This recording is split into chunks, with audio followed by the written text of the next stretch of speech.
Hello दोस्तों, आप सभी का स्वागत है अभय गुप्ता स्टेनो यूट्यूब चैनल पर। आप सभी लोगों यह डिक्टेशन 80 से 85 शब्द प्रति मिनट का रहेगा और जो भी लोग इस चैनल पर नए जुड़े हैं सबसे पहले इस चैनल को सब्सक्राइब कर लेंगे और अपने दोस्तों में भी शेयर कर देंगे जो लोग शॉर्ट हैंड की प्रिपरेशन कर रहे हैं।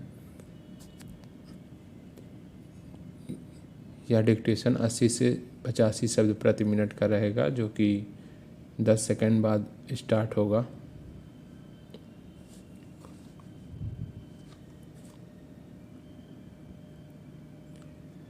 स्टार्ट। चौधरी चरण सिंह किसान नेता इसीलिए कहलाए क्योंकि उन्होंने सदैव किसानों की चिंता की और जब भी अवसर मिला उनके हित में फैसले भी लिए। उनकी पहल से कृषि मूल्य आयोग की स्थापना हुई। इसका उद्देश्य किसानों के लिए उचित पारिश्रमिक सुनिश्चित करना था, जो एक अभूतपूर्व कदम था।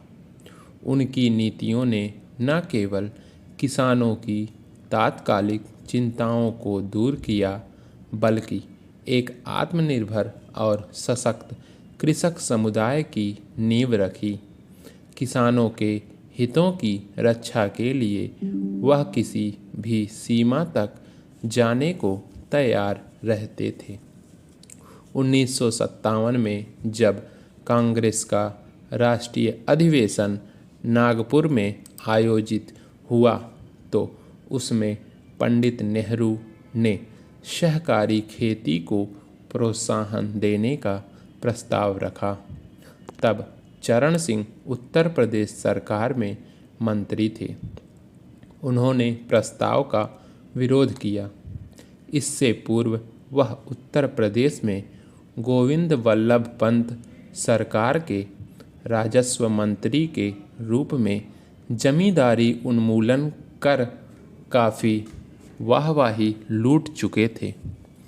चौधरी साहब ने बिंदुवार आधिकारिक प्रस्ताव का विरोध किया। वह भारतीय समाज की मानसिकता एवं कृषि भूमि के प्रति किसान के व्यक्तिगत लगाव पर धारा प्रभाव बोलते रहे। अधिवेशन में उपस्थित कार्यकर्ता करतल ध्वनि से उनका स्वागत करते रहे। उनके भाषण की समाप्ति के बाद उक्त प्रस्ताव अस्वीकार कर दिया गया। उस समय कांग्रेस में पंडित नेहरू की बात काटने की हिम्मत किसी में नहीं थी, लेकिन चरण सिंह ने ऐसा किया। वास्तव में वह कृषि और किसानों की स्थिति कहीं अच्छे से समझते थे। चौधरी चरण सिंह सामाजिक न्याय के भी प्रतीक थे। वह समतावादी सिद्धांतों में दृढ़ विश्वास रखते थे। दलित और हाशिए पर मौजूद वर्गों के अधिकारों की वकालत करते थे। जब वह गृह मंत्री बने तो उन्होंने मंडल और अल्पसंख्यक आयोग की स्थापना की। 1979 में वित्त मंत्री और उप प्रधानमंत्री के रूप में राष्ट्रीय कृषि एवं ग्रामीण विकास बैंक यानी नाबार्ड की स्थापना की।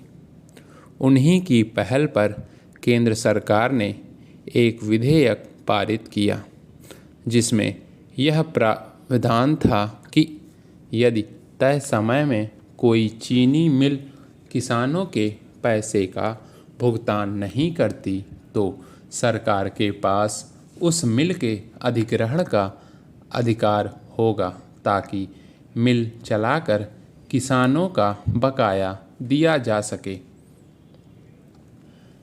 जैसे ही हम चौधरी चरण सिंह के जीवन और विरासत पर विचार करते हैं, यह स्पष्ट हो जाता है कि उनका योगदान उनके राजनीतिक जीवन की सीमाओं से परे है।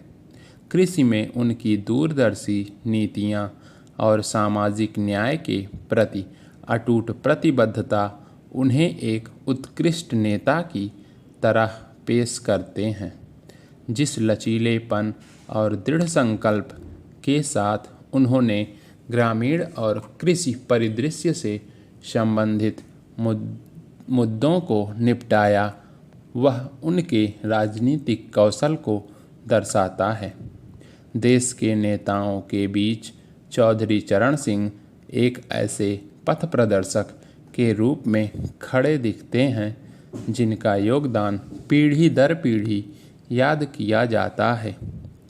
उन्हें भारत रत्न से सम्मानित करना उन मूल्यों को मान्यता देना है जिनके लिए और विशेष रूप से किसान हित के लिए वह खड़े रहे। भारत रत्न का अर्थ उन व्यक्तियों को सम्मानित करना होता है जिन्होंने किसी न किसी रूप में राष्ट्र की प्रगति में असाधारण योगदान दिया हो। भारत की कृषि नीतियों को आकार देने और सामाजिक न्याय को बढ़ावा देने में चौधरी चरण सिंह की भूमिका इस प्रतिष्ठित पुरस्कार के मानदंडों के साथ सहजता से मेल खाती है। निःसंदेह यही बात पीवी नरसिंह राव और एम.एस. स्वामीनाथन पर भी लागू होती है।